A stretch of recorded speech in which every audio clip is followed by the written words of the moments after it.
What's up, guys? It's Crash. Happy to be back from the holiday travel, ready to get back into some YouTube videos and talking about DeltaForce, because there's a lot going on with the game and there's a lot coming down the pipeline that hasn't been officially discussed. And we're going to talk about some of the screenshots floating around with Season 2, because I feel like it's being play tested over in China, and there are some screenshots that we can get some information from. And I would love to hear your guys' opinions down in the comments, because we're going to go through them. There's going to be some ambiguity, some stuff we can leave up to kind of fill in with our own minds. And I would love to see what your guys' predictions and opinions are down in the comments below. But I am happy to be back. If you guys are interested in this kind of extraction shooter coverage, that is news, updates, as well as opinions and general discussion around this kind of blossoming extraction genre we have going right now, you might think about subscribing to the channel, because I enjoy covering these. I enjoy the discussions with you guys. But let's get into the news. So the biggest thing that we need to talk about is probably the official stuff. This is the most imminent, right? So in a couple days on New Year's Day, we will be able to check out and play the new operations mode, Operation Serpentine. That's the PvE co-op mode that you'll be able to gear up. You're not going to, be able to lose any gear. It's just for fun to play through the storyline, push through the objectives, and see what kind of scores you can get and times you can do in that. So that is coming right around the corner. All right, guys, let's look at some of these juicy screenshots for what's coming in Season 2. This one I found on Twitter. You guys can see Leakers on Duty down in the bottom right. Some of the others I just found they didn't have any sources attached with them. So that's the best I can do with sourcing of this information. But we can see that we do have in the bottom middle, you guys can see 5v5. So they talked about this in kind of the one of the final Ash Shadow anythings before the game went live into the PC open beta. And they talked about 5v5 modes are coming, and it looks like it's going to be coming much sooner than we kind of originally anticipated. There's also a different operator. So we have actually some screenshots of the new operator, and I want to get into that with you guys because that is incredibly important as well. So the other thing I did is I took these images and I also did a little bit of Google Translate. It kind of makes them fuzzier, but we can get a little bit more information from these things. We can see that this is Team C, also 5v5 team competition. Now this this scoreboard is very interesting to me, and I'm trying to figure out, and this is why I love being able to ask you guys what you guys think that this is going to be as far as a game mode in and of itself. We see 5v5, we know these arena modes are coming. I'm praying for like a bomb mode, CSGO type mode, which would be really cool with the specialist. I think Rainbow Six Siege shows us that these specialist abilities kind of can work together in that mode. If you have like an operator draft where it's only, one player gets one operator, and you guys can kind of make your team make up on how you want to play the game, also counter how the other teams are playing in different kind of maps and guns and what people are using. And that all kind of builds into the team strategy. So I think that would be really good for this game. It was kind of a dream of mine when this game was announced to have an S&D mode, and the fact that it could be coming would be awesome. The questions I do have here, we can see on a scoreboard, we have looks like kills, deaths, as well as hearts, which makes me kind of think, what? Revives maybe. So sounds like the down but not out state will probably move over to here. We can see armor as well. It'd be cool. It looks like there's potentially a place where they might add weapons, so you can see what weapon your teammates and your enemies are running, which could lead to how you're going to set up your team as well. I see interesting stuff here though. I see 3 scores at the top, and I don't know if maybe that's like, if it's maybe like a domination where it's like an A, B, and C, but this Google translated into Team C. So it looks to me at first glance like it could be like a 5v5v5, like a defending team and 2 attacking teams, kind of like Alara Prime has been one of the games that I've played that's done that. There's been a couple other games that have 3 teams as well. It's like a 3v3v3, which is really, really interesting on how you guys can play that. There's the cutthroat game mode in Call of Duty that kind of does that.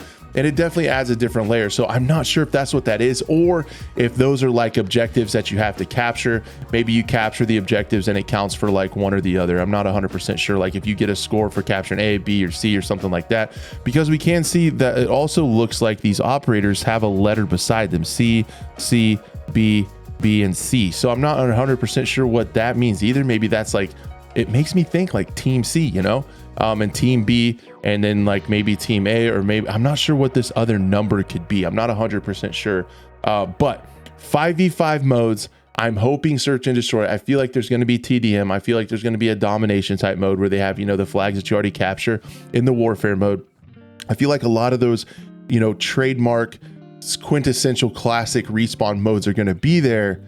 But man, I am really hopeful for an S&D, a bomb type mode. So the next thing we need to talk about is thermals, man. It looks like I saw this on Reddit. It really does look like thermals are going to be coming to the game. And I have really been enjoying Arena Breakout Infinite over the last few weeks. I've actually surprisingly, I've been playing Arena Breakout more than I have DeltaForce, to my surprise. I thought it would be the opposite when they're both out, but I just kind of really enjoying the grounded, gritty, tense combat in Arena Breakout Infinite. But the one thing I hate in that game is thermals. So I have a lot of trepidation when it comes to bringing thermals into this game, because they, at least in Arena Breakout Infinite, are incredibly strong. Now, the thing about these that's different, in Arena Breakout, you can put a T7 thermal on and you can use any scope with it right now. That is allegedly going to be nerfed very soon, where you can't ADS with the thermal on, but in this, it's actually tied to the scopes. So maybe having a thermal scope, you're not going to walk around ADS as much. It shouldn't be as strong as it is in Arena Breakout, because when you put that thing on in Arena Breakout, it's a filter on your screen. You see everything in thermal, you see all the people, there is no counter for it. In this case, you know, you have to be ADS to use it, so you still could die, you still could get shot by somebody, you know, while you're moving with your gun down. They also have the opportunity to balance this with weapon penalties, because you are having to put this onto a weapon to be able to see thermal. So far, hopefully there's no helmet attachments for thermal. There could be, but seeing these, I'm a little bit nervous about how incredibly strong they could be and how people play with these things, you know, kind of sitting up on high spots in the corner of Leali Grove, where you can see a massive part of the map, using thermals and taking shots that way. Because there is a meta that kind of develops to where you can go in essentially naked with a thermal, a sniper, and like the best ammo, and go hide. No one's going to see you. Hide up really high on a cliff and try to get snipes and kill operators that way. It's kind of a weird way to play, but I guess it's high risk, high reward, because if you lose these things, they are expensive. But you guys can see that there is an advanced white thermal image combat sight. So these again are Google translated. So if anything's funky with that, that would be why. It looks like a 3 to 7 advanced thermal imaging scope, and 8 times advanced thermal sniper, and not 100% sure what this one is down here that got cut off. But thermals are likely coming in season 2. Like it or hate it, let me know what you think. Now here's the big dog. Looks like we have a shield operator. Originally I saw this operator and I got incredibly depressed, because I do not like shield gameplay in shooters. It's not fun to play against, and I don't really care if it's statistically balanced or not. It feels way worse to die to a shield player that you cannot counter than, you know, anything else. Like, that death will stick with you. So even though you may not die a ton of times to the shield, when you do, you remember it and it kind of sticks with you. So I originally saw this operator and I went, oh no, it's a shield, but it's not what you think as far as Google translating this and what we can tell from here. Now, I could be wrong. Again, take this with a grain of salt, because we are working with leaks. We are working with Google Translate, but it looks to be a much different operator than it appears to be, because if you look here, they have a multi-purpose grappling gun. So a grappling operator, you can see it on his wrist. It's stuck on the screen right here. And you're starting to think, man, a grapple operator with a shield and it looks like a razor wire grenade to like stop people from moving, like area denial, plus the passive ability looks like rear protection. So maybe it takes more bullets in the back to die. So you have protection in the front with a shield, protection in the back with a passive ability, a razor wire grenade, and a control is what it says it's called, multi-purpose grappling gun. It's like, dude, that is absolutely insane. It seems overpowered, but I don't think that is the case, but I hope that's not the case, because if we look at this over here after it's been Google translated, again, this is pretty shaky. You can see that it says it's an explosion proof suit. So maybe it's not necessarily getting properly decoded or whatever, but if it's explosion proof, maybe bullets can still counter it. Maybe it's just for explosives. I think that would be a really good move to keep this operator from being too strong. I hate shield gameplay. Maybe even, and we don't 100% know that you could be mobile with it right now. Maybe it's a shield that he just puts down and it's not something you can move around with and move and make plays with your shield up. So hopefully that's the case. Hopefully it's stationary, and hopefully it's explosion proof like it says here, and that it just does that. Now we have the multifunctional grappling gun. I don't know what a grapple gun would do other than grapple you places, but I've seen it a few times. It says multifunctional grapple gun, and then the razor wire grenades, as well as the rear protection passive ability. So you're protected from bullets in the back. It's a passive ability, which is very interesting.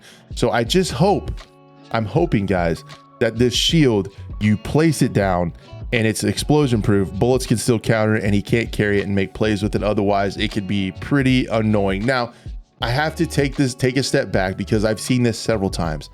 As a longtime Rainbow Six player, when operators get announced or they get leaked, people freak out about how overpowered they are. Then they come out and they're not that bad. So this really could be a case of that, because when we see stuff, we're quick to think of the best case scenario when playing this operator. We're quick to think about how overpowered it could be. And we're not thinking about some of the counters that this thing could have and potentially, you know, being able to be exploded. And then again, shield play might not be that great when you're talking about an extraction mode with usually a big map with a lot of flank routes. People can get behind you and it might not be as good as it sounds on paper. We're just gonna have to wait and see. That's why this video is so fun, because I get to hear your guys' thoughts and opinions on it, how you think this is all going to play out, and how do you think it will play, and kind of, you know, your opinions on shield operators, because just shields in any shooter game, man, I don't know what it is. I just don't like it. So I'm a little bit concerned about this update, but I'm also excited to see where it goes.